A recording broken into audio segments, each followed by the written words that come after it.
all the way back to Earth. Is not. We should be back in the Alpha Quadrant in a matter of days. Believing. The crew has ignored obvious signs. It's a deception. To save the crew from themselves. 7? I'm sorry. A lone battle begins. It's a beast. What does it want? Starship. Against a living death trap. Fire! On the next Star Trek Voyager. Hey guys, what up? Total Control 871. Good evening. Tonight's episode is going to be, I guess, slightly different than some of the stuff we've been covering with the fake pandemic and, of course, the political unrest. Although there might be some periphery subtopics that might apply to the fake pandemic and political unrest. So we'll just touch and go as it comes and goes. So, yes, I just got finished watching that episode, season 5, episode 14, entitled Bliss. For those of you who don't know, Star Trek Voyager, it's one of the many spin-offs in the Star Trek franchise. Star Trek Voyager. Intrepid-class starship transported about 90,000 light years away from what's called the Alpha Quadrant, basically close to home, the Terran system, Earth. And it would take them about 90 years to get home. So you can imagine their distress. And that's the whole series centers around their adventures and how they get home. One such episode, a highly tailor-made wormhole appears, and it just simply ticks all the boxes. And of course, as I'm watching, I'm smiling and chuckling to myself because, good Lord, the World Health Organization, CDC, Anthony Fauci, I don't think they could have written the episode any better, just whatever it was, whatever the excuse was, I'm sorry, you would have to just simply watch the episode to fully understand what I'm saying. Whatever the excuse was, because the episode is a little bit of a ripoff of Moby Dick. It's a gigantic creature. What you're looking at right there, that's the inside of the creature. The lightning digestive enzymes, stuff like that. So you got Moby Dick going on. You got Jonah and the Whale going on. You got a lot of that going on. So, but this creature that envelops spacecraft, it's telepathic.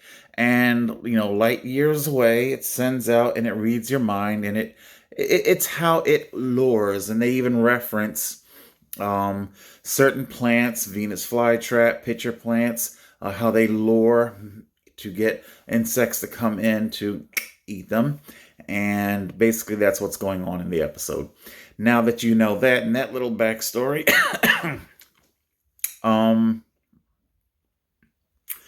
it was just amazing watching the episode, no matter what it was that they would think of, we've got an explanation. These readings can be explained by this, and the creature would make them think that, and we see a lot of that with our fake pandemic, because man has become so incredibly dependent on its internet smartphone addiction. God damn it, I've got the frickin' phone. And the other one's over there. Otherwise, I'd hold up one of my smartphones. It's kind of propping up the thing here. But you know what I'm saying. It's not a new concept. A lot of people talk about our tech addiction. People, we saw... Oh, what is her name? Good Lord, they just had her. She freaks out on the black father and son. She wants her phone back. They're flipping out. They extradited this woman. personally, I think it's a little. I think the extradition is a bit much. I do agree. If the father and son felt they just wanted to press charges, frankly, I don't really see. I haven't been given proof of a racial element. I do see tech separation anxiety going on. Um, I am aware that white people will blame black people. Years ago, and I don't want to get into too many backstories, it eats up so much time. The long and short, I was living in an apartment complex in Brigantine, a very white community. And the long and short there was that this white woman, she comes to me and she says that she found some sort of a bug in her apartment. I'm like, okay. Basically, she was trying to imply that because I'm black, I brought roaches with me or something like that. So I am not, I said that to make you aware that I am not oblivious to the stereotypes that white people will have about black people. Look at it. You see the camera's slipping and sliding around because I got the phone. It's slipping on the phone. Let's see if I can. Maybe this will help. Excuse me. Here, hit the pause. There we go. Hope I didn't make you too seasick. So yeah, I'm not oblivious. I'm not oblivious to the stereotypes that white people have about black people. And yeah, I can understand how some might say or think that she lashed out at the black father and son because they're black. I don't know. It's a possibility, but here in America, it's innocent. You know, the burden of proof is upon you. The burden of proof is upon you. Anyway, I did see tech separation anxiety. Begs the question, how addicted are we? Our desires, our wants and our desires, our addictions, our vices. And that's what tonight's episode is going to center around: addictions, vices, and the intrinsic way that they lead to our destruction. The young woman, hold on, let me keep referencing her. I might as well find out her damn name. Hold on. There we go. Yes. We've got New York, a woman who falsely accused black teenager stealing phone. Maya Ponsetto, 22. Maya Ponsetto. So, I saw tech separation, especially with her being so young. 22 years old. Oh my God, you know. So she was really hitting her independent strive in 2010, when she was 12 years old, and that's when kids are really getting it, and that's when smartphones came out. That's when smartphones, when they came out. We're going to talk about that. I remember being at the Sprint store, and I wanted to purchase a Palm Pilot 350. They were called PDAs back then, you young people. They weren't called smartphones, primarily because their operating system couldn't be altered. You know, you couldn't change it. They couldn't learn how to do new things. You would just simply have to wait until the next iteration, the next of the phone came out. Was it 350 that I got, or was it? No, excuse me. The 350s were like really early on.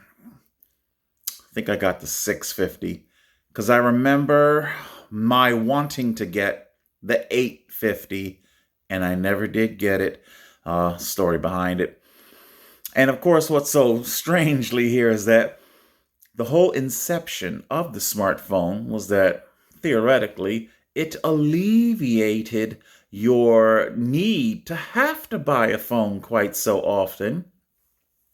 You could just simply update the phone. Isn't that wonderful? How did that turn out?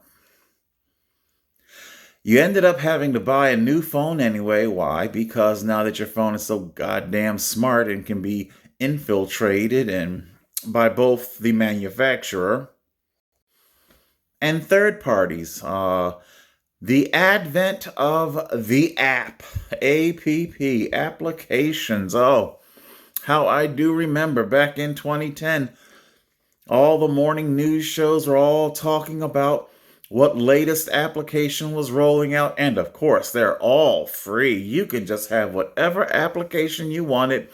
And of course, that led to massive drains on batteries. And apparently, I'm trying to be nicer in my language and not so punitive, but apparently you guys couldn't figure out that the massive battery drain meant that these applications that you were loading onto your phone, they're all beaming information back to the mothership, several motherships, okay? Data became the new oil, the black oil. Anyway, the anxiety, addiction, how our vices lead to our destruction. I've got a couple of tales to tell. But yes, the smartphone, the PDAs, they're going to... And what was so bizarre is that you ended up having to buy a new phone anyway. So why in the world are you, it literally created a new precedence. Here, buy my product. Its engineering isn't quite finished, but I tell you what, if you buy it, we'll just keep updating it. You bought something that isn't finished, but we'll work out the bugs as we go? How did this become a part of American economics? This I'll never know. All of this I sat back watching. You see, I have a very unique perspective of the whole smartphone thing, because in that Sprint store, oh, so many years ago, what was it, 2005? Yeah. Co-worker saw me in the store, and he comes in with his girlfriend, and he sees me looking at the Palm Pilot, and his girlfriend comes over, because back then, in case you didn't know, 2005, you guys were just catching a hold of the Flip, the little Star Trek Kirk communicator style phone. Or I don't know, was the Pebble doing the slide thing? Were you guys sliding? Were you guys still sliding open to see the keyboard? You would slide open. And who remembers the Sidekick? The T-Mobile, right? The Sidekick and thing.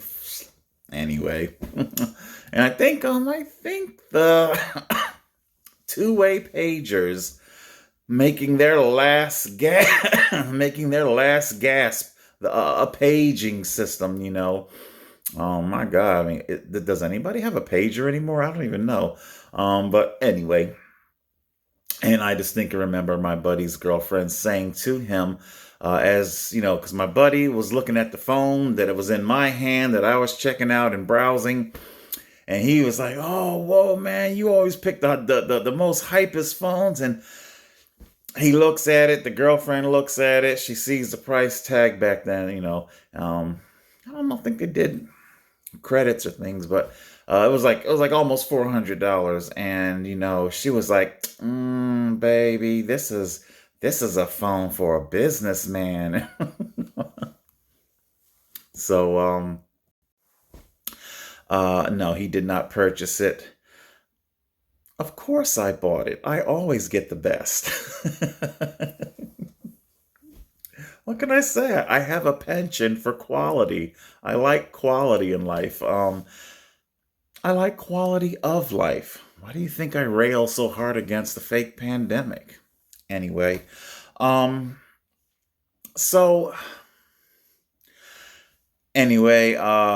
was the beginnings. That was your smartphone beginnings and whatnot. Addiction. Where does it all take you? I'm going to take these stories in sequential order, in time sequential order. Let's check them out. If going to the doctor and having him check out your junk wasn't weird enough, imagine, if you will, somebody that wasn't a doctor asking to check out your junk for medical purposes, which was the case many, many, many years ago. Not to me, but to a, oh God, how can I tell this story? So I'm doing the group home thing, Children's Center group home. It's like 1990. It's like the last few months of my being there, last 4 or 5 months of my being there. There's a whole lot I could say about it. Staff were weird. I'm not going to use people's real names. The staff, I'm going to call him. What do I want to call him? Oh my God. I'll call the staff Fred, okay? And I will call the resident, he was like I don't know, it was like 15-year-old Latino. I'll call him Manny, Manny. I'll call him Manny. Manny was a weird one. The guy just had a penchant for walking around saying very strange and weird things. And there's a whole lot I could say about Manny. He was distraught over some stuff. He's 15, there are so many things I could say about the children foster system, group home system. It was a co-ed group home, and one of the female residents, she had fostered a very, very close-knit relationship with one of the female staff, and ultimately the female staff, the female staff member adopted the young lady. And Manny because I need to be short on my time here, he began acting out. He felt, he may have, I don't know the guy's file. He probably had abandonment issues. He started saying and doing a lot of things that were very attention grabbing. He would just, very attention grabbing. And one particular night, he got it in his head that he was going to walk around telling all the staff that his dick hurts. He was a weird kid. And Fred was a ladies' man. He worked grave shift, or swing shift, swing shift. Although he would do grave sometimes too. So what he would do was that his thing, he comes in, gets the residents settled. It's 2 staff per, because one staff is designated, base staff. They stay there at the home, and the other staff will, put whatever resident needs to get into the group home van and go places, stuff like that. All right. So his whole thing is he likes to come in, get everybody squared away the first couple hours of his shift, and then he was one of them brothers. He likes to snuggle up on the phone in the staff office. And he liked to just talk shit. Mac Daddy shit to whatever woman he was talking to that particular night. Fred had a vice. Women was his vice. And Fred made a very, very bad decision one particular night. Because this kind of touches a little bit on our fake pandemic, because we're seeing footage of our quasi-busy hospitals and whatnot. And of course, we're all expected to believe that, oh my God, hospitals have never had people waiting in hallways before. Hey, Star Trek Voyager Bliss, the illusion. And Manny tells Fred, my dick hurts. My dick hurts. So, what was it? A couple hours into the whole shift, into the whole night, I'm walking down the hallway, and I just happen to walk past the hallway where I see Fred in the staff office with Manny, and Fred is putting on a latex glove. I stopped, did a little backtrack, leaned in, kind of what's going on here? I wasn't the type that ever really involved myself in shit. But like I said, there's a whole story to how I kind of became the voice of reason in the group home toward the last months there. Anyway, I got to keep this as short as possible.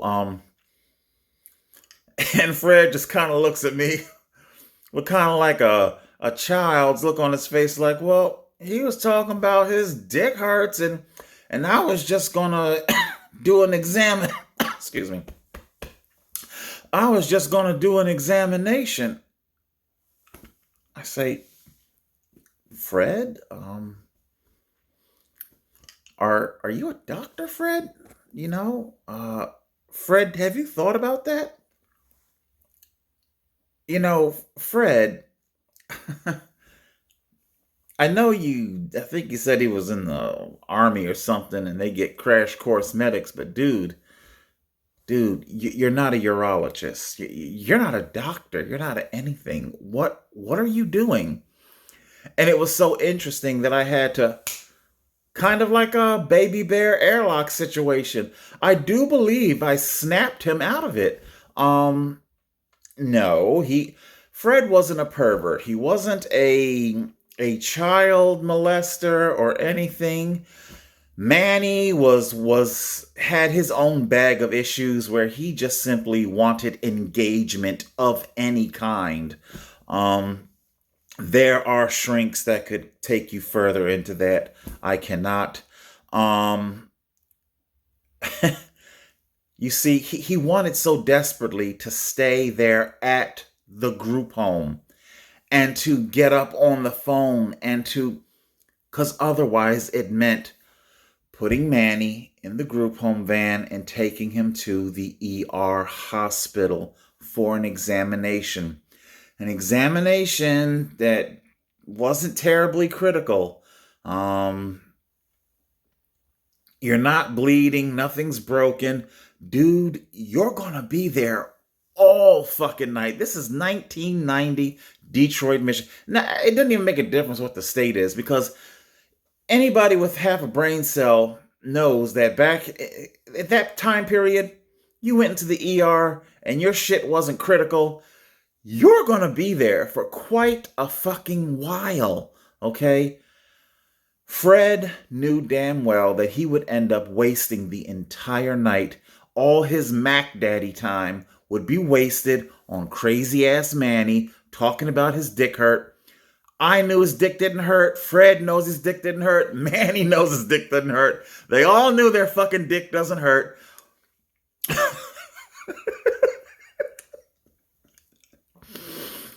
But Fred just simply wanted his Mac Daddy time with his women, so he beguiled himself, Our Star Trek Voyager, he saw what he needed to see, made himself believe what he needed to believe to maybe engage Manny in the fashion that he wanted to send him on his way. And I do believe I did snap him out of that. I don't think they ever... I'm pretty sure Fred did not perform a genital exam, and I think Manny just ended up finding something else to do to bemuse himself. To this day, I seriously don't think Fred understands how close he came.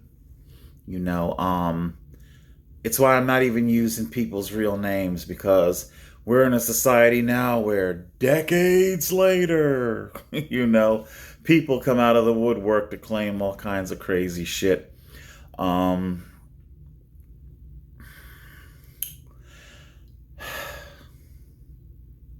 don't even know if Manny is even alive. I know, what a horrible, horrible thing to say, but if I was a gambling man, I don't think he is alive, and if he is, I'm pretty sure he's in prison. The kid was just troubled, and he was headed down some bad avenues. Anyway, but yeah, I don't think Fred understood, especially because, good God, if he would even intimate, let alone strapping on the damn glove, you would end up in prison. Just putting the glove on would get your ass in prison nowadays. So, addiction, vices. I wanted to start this segment off by saying that it was told to me many, many, many years ago, and I forgot by who, but it was told me a long time ago, that huge life-altering events, if you closely examine them, if you autopsy them thoroughly, you're going to find some form of addiction or vice at the center of it. Okay? Fred almost got charged. Had it been a different time period, if me or Manny may have been wacky, but he definitely was intelligent enough to end up blackmailing Fred with that information later on. But anyway, like I said, he would lash out at anything. He needed engagement. A different time, a different person, he came perilously close to spending the rest of his life on a sex registry. So I have no idea where Fred is at, what he's doing with his life, but I definitely can tell you the man is not a pedophile. That's what I'm trying to say. He's not that. He was a polar opposite. He was a Mac daddy. He liked to Mac women, a ladies' man all night. And then, at the end of his shift, girl, I'll be there in 15 minutes, So he does the work during his work. And then at the end of his shift, he goes for the midnight booty call. And I'm sure you fellas out there, you probably know what I'm talking about.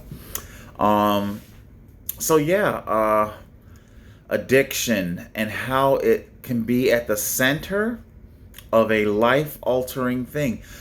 Do you know how many people in prison right now, were you to ask them their story as to how they got there, I guarantee you, it would shock you how many stories started off with, yo, my boys just they picked me up, so you got into a car, number one, Your story started off with getting into a car filled with people who probably had felony convictions themselves, a car that probably wasn't legally on the road, or the driver driving it wasn't legally licensed to drive it. So that whole thing. Then you ask them some more, and I was just going to get a pack of blunts, up a vice, or maybe some more beer, up another vice. So we see how vices keep popping up, and then suddenly they're in shootouts with whatever the fuck happens. Just that whole Philadelphia shootings. It's that kind of a thing. However, it's not just simply your urban street thugs who are susceptible to these type of vices, which takes me to my next story. I'm kind of doing a Tales of the Crypt Keeper, or maybe a Twilight Zone kind of a theme tonight. Moving on to our next example. Can't believe it. $30 is what it cost. This is from a particular line of action figures called DC Universe Classics, DCUC. For some of my newer subscribers, you may or may not know that I used to have a very expansive action figure collection, DC action figure collection, Transformers, stuff like that. I went searching on PhotoBucket today, looking to see if I could find some of my old photos. I can't find it. Anyway, this is what I was trying to purchase when it came out, and I think it was 2009. So this next story involves me, yours truly, my vices, addictions, what have you. $30, didn't have it. Where is she? She's right here. I had a bad habit. There's our word, habit.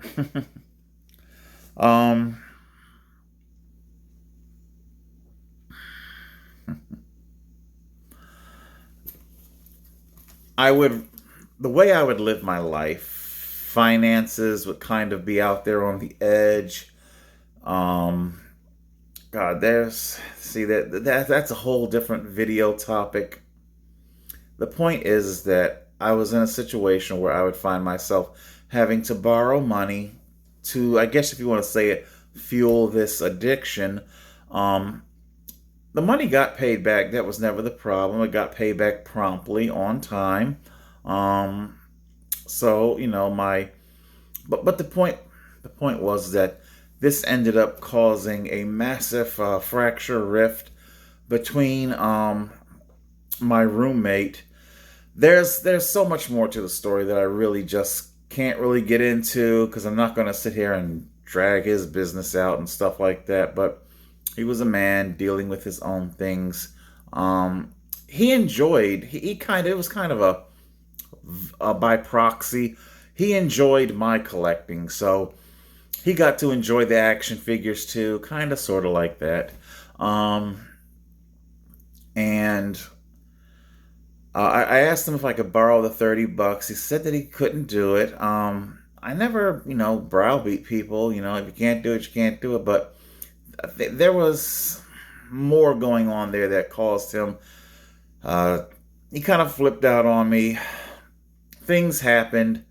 Social fracture. Next thing you know, I'm like, fuck it then. I'm out of here. He had already told me that he was going to be moving out. He was engaged at that point and about to get married. And so I was already looking for a place, someplace else to live. His fiance, she had a roommate. And so the roommates, me and whoever this other chick was, we're looking for places to go. Anyway, what do you call it? The whole thing ended up bad, where it kind of drove a wedge. It rapidly accelerated my homelessness and a lot of stuff like that. So again, we see where addiction was at the epicenter of a massive, life-changing event. I know everything I just said, there are so many missing pieces to it that is probably leading you to make certain conclusions that are not true. I'm sorry, I really just can't be more clear about it. But if you want to say that this kind of caused the triggering of my homelessness, fine, I guess you could say that. Although if this had never been part of the equation, I would have ended up homeless anyway. Like I said, he wasn't going to be renewing the lease. He was going to be moving in with his new bride. So anyway, so that's what happened there with our DC Universe Classics. This next one, it again involves me. It might be a bit more interesting. Okay, last year sometime, I think it was last year, I told you guys that I had been wrongly stopped and charged with shoplifting, and that it was a whole lot to the story, and that I really couldn't get into it. Tonight, I'm going to get into it. I was stopped, and I was stopped at a Walmart, leaving a Walmart. There was unpaid merchandise in my shopping cart that set off the alarm. It was a DVD. I believe it was Archer, season 5 or some shit like that, whatever. So it goes off and makes the doorbell go ding, to that whole alarm system. I stopped. And I went to do the whole receipt check with their door greeter. They had door greeters back then. Don't know if they do anymore. I doubt it. Door greeter. So it's not like I was just their store security. If let them tell the story, it was, "Mwahaha, I got my stolen goods and I'm making a run for the door." And that just simply wasn't the case at all. So in the video of my so-called shoplifting, what the store detective did was he pointed out how, I guess what you might might want to call strange behavior, or how I was strangely putting things in my shopping cart. I did put the DVD in the shopping cart. I did select it. I just simply forgot that it was down there. I had worked, what? It was almost 80 hours, I think, that week. Now, I want you to pay close attention and see if you can spot the vices and the addictions that led to this huge life-altering event. So I'm busting my ass, working lots of stuff. One of the things that I did, because it's not just simply I wanted to pay rent, well, you also want to enjoy life. Again, going back to the quality of life. There's so much more I could say. Me and my Republican couple, we went a couple of rounds on, "You're not right with your money," and blah, blah, blah. And there's so much more. I guess that's another whole video. Anyway, so I get off the bus early. I was not riding a bicycle yet. I get off the bus early. I had to catch a connecting bus that would take me to where I was currently renting a room. And this was right there near the Mays Landing Walmart, Popeye's Chicken. There's a bus stop there. And one of the local buses would take me the rest of the way. So anyway, it was about I don't want to say 30 or whatever minute wait. So I'm like, yo, fine. Let me run inside the Walmart. Run inside the Walmart and grab a few things. Would you care to know what it was that I grabbed?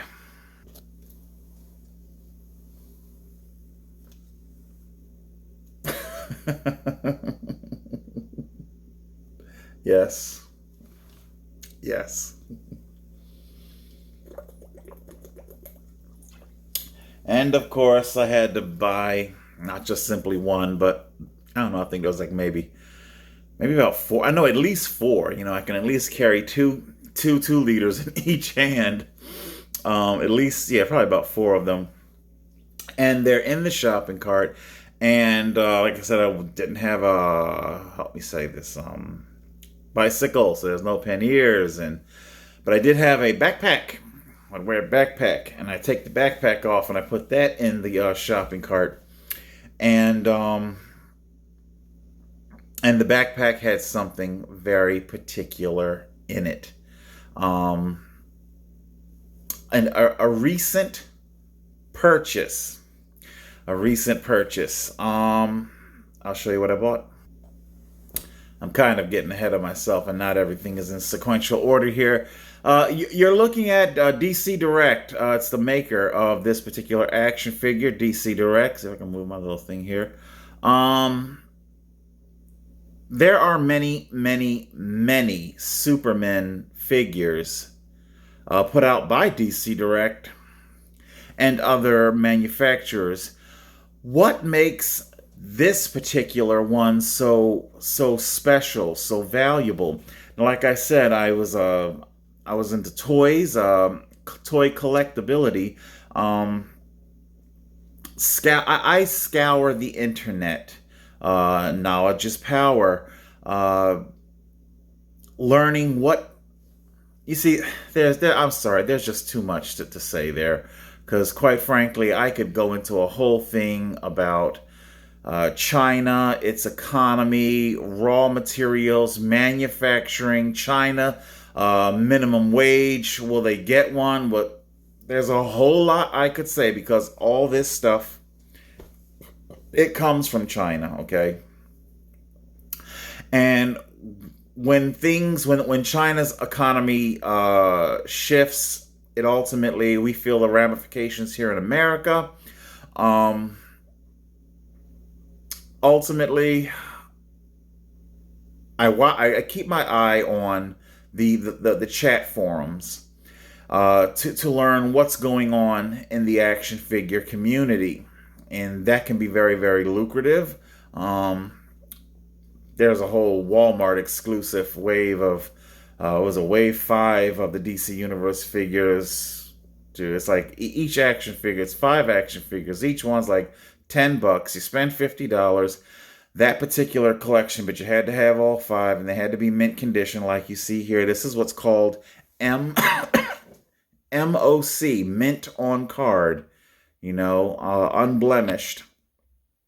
This is mint on card, and it's the only form of collecting that I do. I don't collect loose action figures. It had to be mint on the card. And, that wave of action figures went up to something like $600 or $700. So it appreciated in value quite exponentially. When I read something in the chat forum line, this: Superman renounces his U.S. citizenship. I told you guys that there was a communist plot way back in my Toys R Us videos. There's so much I could say here, but I don't have the time, and I don't think you want to listen to me drone on about that. But here we have it. Let's see. For much of his career, Superman has fought for truth, justice, and the American way. What is so interesting about that is that you no longer hear Superman say those words any longer. You might hear him say truth and justice, but Superman no longer says the American way. This was first notated in, I believe it was Superman Returns, the Brandon Routh one. I do believe that it was Christopher Reeve was the last Superman to say truth, justice, and the American way. It's a very, very communistic agenda that was put into motion here. In the landmark Action Comics number 900, which was the release on Wednesday, Superman decides he stands for something bigger. Oh, so-called bigger. Bigger, and he renounces his United States citizenship. The Man of Steel's declaration, "I'm tired of having my actions construed as instruments of U.S. policy," follows accusations that he caused an international incident in Tehran. Don't make me butcher the word. You know what I'm saying. Superman flew to the country during a huge protest where he stood silent for one day to show his support for the demonstrators. The 24 hours passed with a mix of appreciation, flowers and flags, and fear. Hurled Molotov cocktails, but the government of Iran sees Superman as an agent of the United States and feels his actions is an act of war. Truth, justice, and the American way is not enough anymore. Superman tells the president's national security advisor the world's too small, too connected. He then makes the decision to go before the United Nations and renounce his American citizenship. Now, ain't that some fucked up communistic shit? Now, this article, I believe, there we go, thank you. Come on, stupid. Okay, so April 29th is when this kerfuffle came out in the collector community. It would surprise you, by the way, just how many conservatives are in the science fiction community action figure community. Fox News reported on the super controversy and the message boards of comic books websites, like the one I was reading, like the comicsalliance.com, have been flooded with responses that are both typical. It's the end of Superman as we know it, to the sublime. Even Superman is fed up with taxes. He will now be a citizen of Coke. Oh, ouch. Coke Island, where he has been hiding his assets for years. Oh, baby. See, I told you. Enter our Superman action figure. See, I have no idea if Judge Switzer is he presided over my shoplifting trial, because I took it to trial. I had to sell some extremely valuable action figures, thousands of dollars of action figures, to attain an attorney. I had to liquidate a decent chunk of my collection to retain an attorney, and I ultimately fought and I was exonerated. There's more I could say about that. But one such element, because, good Lord, I really don't know what to say, how much you want to say on the stand, what's relevant, what's not relevant, because prosecutor, they kept talking about, oh, here it is, Mr. Dunbar. They're like using the language, the 2C code statute. Do I have time to say this? I'm at 44. Good God Almighty. You see, I'm not the kind of person to just simply sit back, even if I have retained an attorney. I will go and I will research the matter myself. I went to the Atlantic City Library, pulled up the 2C code on hard copy in a book, and I read it.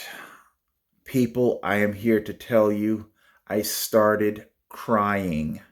I had no idea the shoplifting laws were so draconian. I don't know if it's that way in all 50 states. You would just simply have to call up the 2C code for shoplifting in New Jersey to know what I'm talking about. It's written in such a fashion where it's almost impossible to not technically shoplift, okay? Anything at all. Once you have selected, like here's some Motrin. Once you have selected an item off the shelf, if this item is not entirely within view of store personnel, meaning that if you were to take this pill bottle, put it at the bottom of your shopping cart, and then put other things as you continue to shop, technically, if God is my witness, if you call up the 2C code for New Jersey shoplifting, that's what they call, because it says it in the book, because I didn't trust it to a computer. I wanted to see what the hard copy, what the actual text has to say. By the way, that's a whole rant I could go on. Stop trusting these search engines for giving you information, Start going to libraries, start pulling books, start reading shit, okay? Because I'm going to tell you right now, Google, all these motherfuckers, Bing, all of it. They're all fucking lying to you, okay? Start learning. Go get yourself a library card. Start researching shit on your own. Anyway, if you partially conceal things with other, and it says in the reading, even if it's with other merchandise from the store, partially, so literally, the very act of shopping and filling up a shopping cart with unpaid merchandise, it is indeed shoplifting. Technically. You don't have to pass the point of sale. The moment the merchandise has been selected and concealed or partially concealed,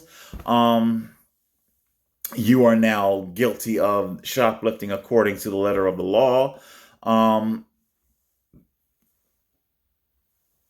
Back to our heavy-ass 2-liters.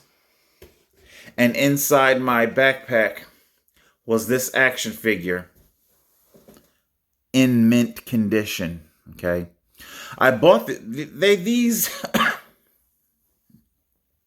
these action figures started rolling out in the early 2000s and retail for about $10. I bought mine. I bought not this exact one. It's just a picture that I called up online just so you can see what I'm talking about, for about $25. So it had already doubled its value.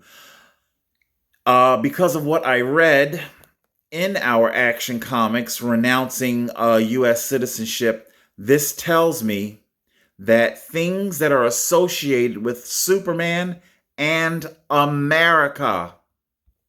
You got it, people. Everywhere around the world, they're coming to America.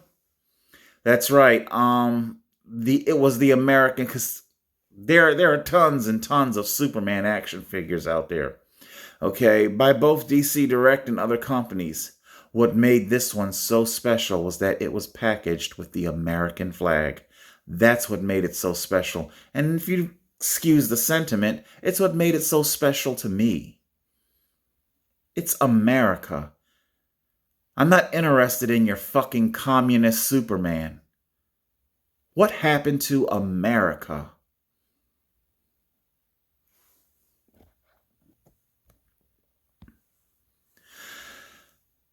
The 2 liters, a Vice, were heavy. And I had to make sure by reaching periodically into the shopping cart to adjust my backpack. When you move a shopping cart around, as I'm sure you know, 2 liters will roll around. Sometimes I would adjust the backpack, sometimes the 2 liters. My concern was on the action figure. So I had my collectible passion, if you want to call that a vice. You can call that a vice. I had my 2 liter, my chemical addiction, and of course I was working double shifts back to back so that I can afford all this stuff, busting my ass. So make of that what you will. In the end, it ended up costing me dearly. I suppose at the end, my fate was in Judge Switzer's hands. I suppose he could have ruled and found me guilty of shoplifting, even though the actual intent was not there. It was just an unfortunate mistake. But to all the law enforcement personnel who looked up my record, or maybe even some of you people out there who looked it up and saw, what's this? Shoplifting charge. And of course, I'm sure somewhere I can just imagine how teeny tiny the not guilty is. I can just imagine how teensy tiny the not guilty is, because as always, what is it George Michael says? Some mistakes are built to last, And of course, our society is built around condemnation, and there really is no, it just follows you. As with our young lady here, oh, come on, you piece of junk phone. Our young lady here, I feel so bad for her.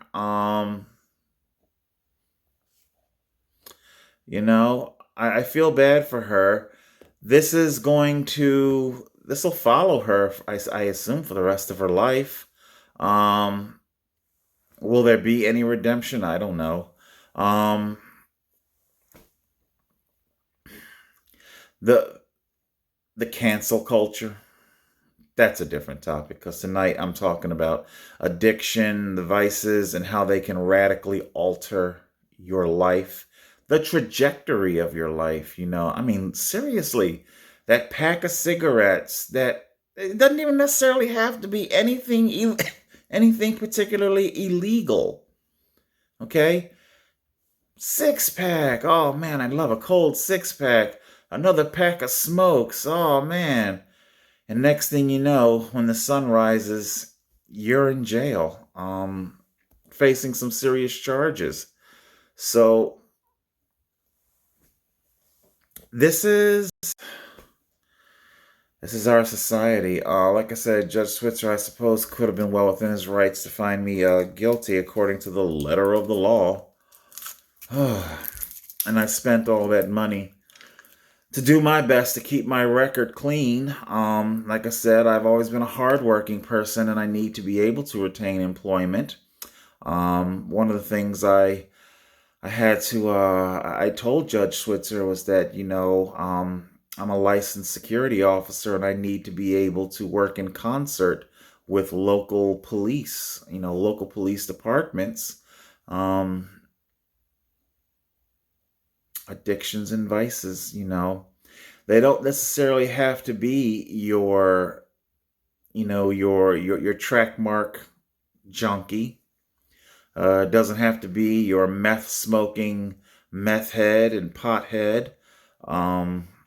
It's just strange.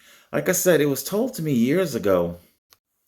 I forget exactly who said it to me, but they said that whatever massive thing happens to you, your life-altering events in life, they said that if you were to just stop and think very carefully, you will find that there is a vice at the nucleus of the event.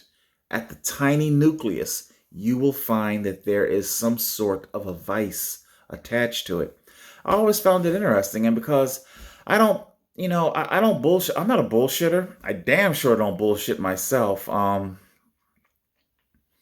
If you must lie to other people, fine, but never, ever lie to yourself. Always be honest with yourself, if nobody else. And that's what I did. I take inventory. So that's what's going on with me tonight. I don't know. Maybe next video will be health update. I went to a so-called it's a nurse practitioner. She wrote me a couple of prescriptions for I guess referrals. I guess that's what it is. Referrals to an endocrinologist and a urologist. I didn't quite get the urologist thing, but I'm going to turn down both. The fake pandemic, the nature of the fake pandemic has made healthcare extremely dicey. Here, hold on, I'll show you what I mean. Okay, I'm back. As you know, I'm not capable of wearing a face suffocator, and I can't put a face shield on my forehead as is traditionally worn. That, of course, is spoken, and chronicled. I got those two words. What did I say? Spoken and chronicled in the book of Revelations. Persons with the item either on their hand or on their forehead that enable them to engage in commerce. So what I did was my bike helmet that already has a visor on it to just extend the visor. So this is what I do to make you COVID people feel whatever,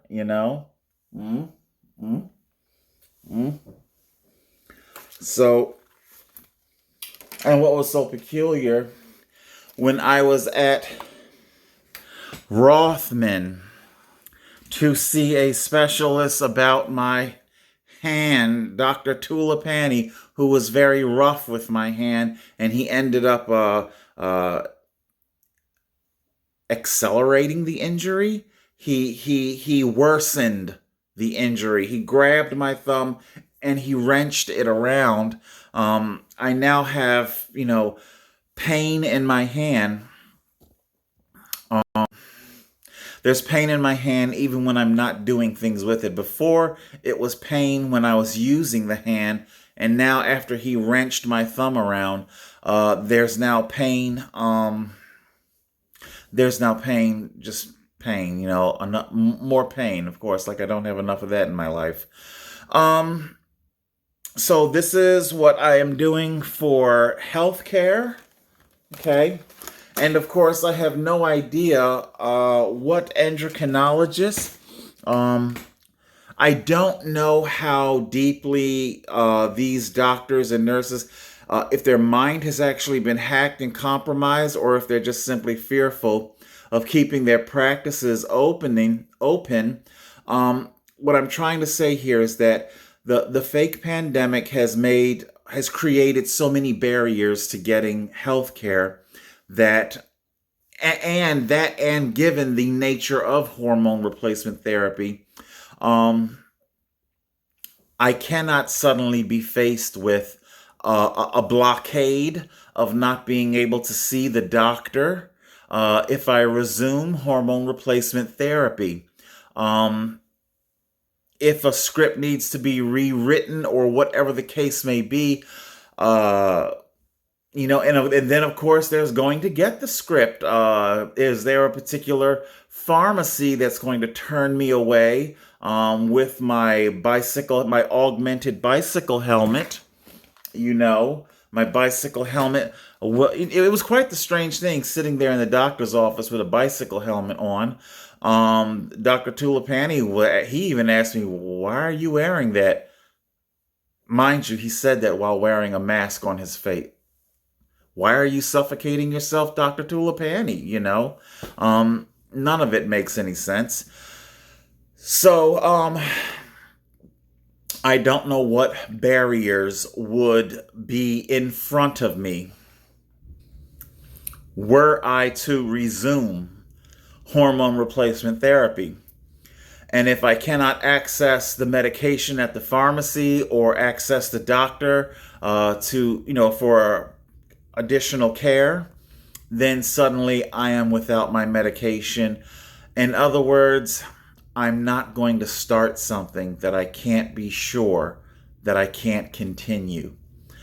So I have indeed made the informed decision, to go without medical care. It's just more collateral damage from a fake pandemic. I believe, what's our time here? We're over an hour. Where there are tiny micro sparks, tiny little stars off in the dark, dark distance. Economy starting to open.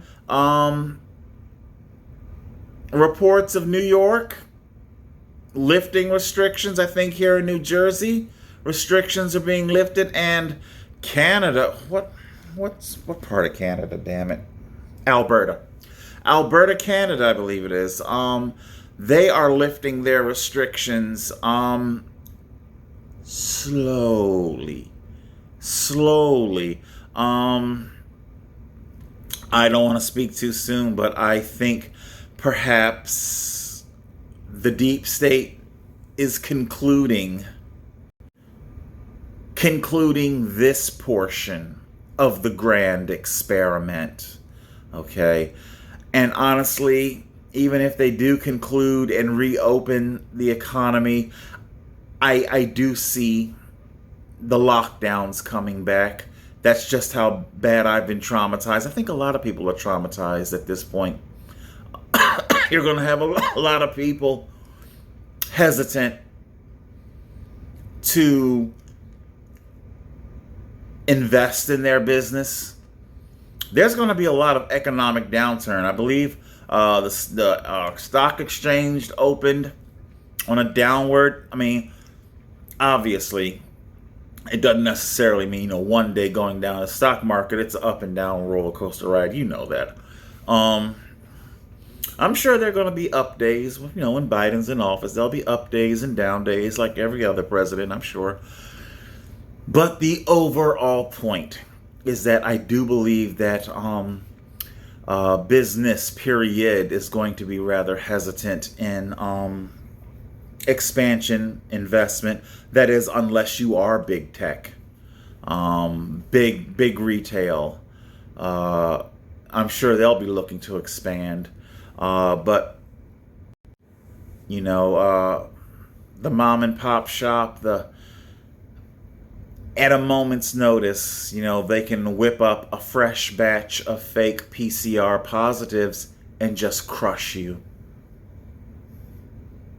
Absolutely crush you.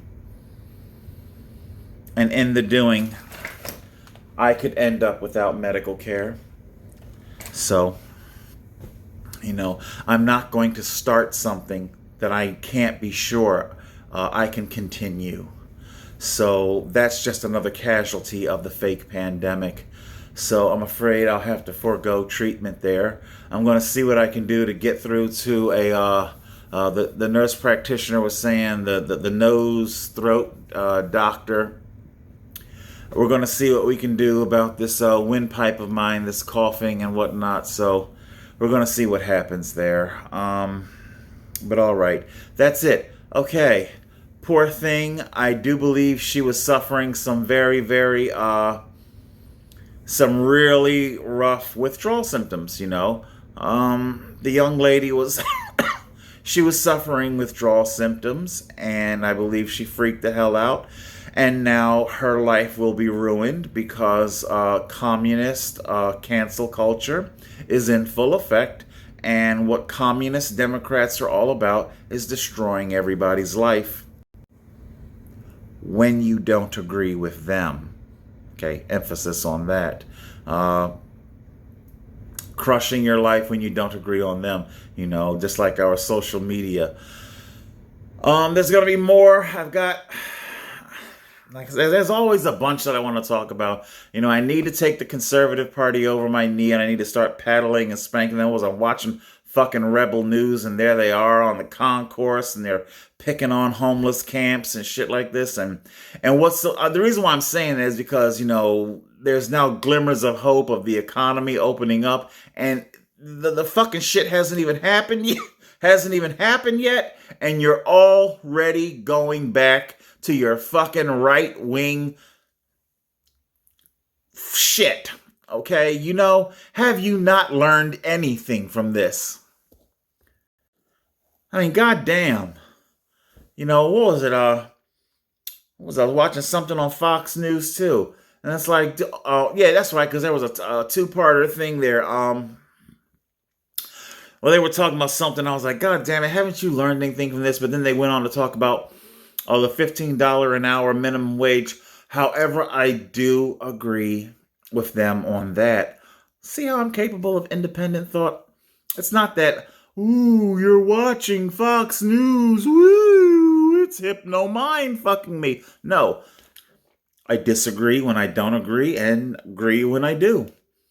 I agree with Fox News' assessment on the $15 an hour minimum wage only because of the destructive nature of the fake pandemic. Okay?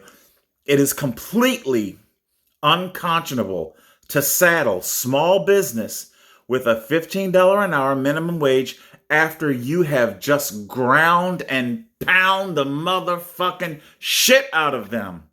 Like a MMA with no referee. You just ground and pound the shit out of small business. And now you're going to sit here and hit them with $15 an hour? I think that's fucking wrong. Okay? All right. There's a whole bunch more I could say. Addictions. Poor thing. Learn from them. Learn from your mistakes. And try and do better. That's it for now. Total Control 871.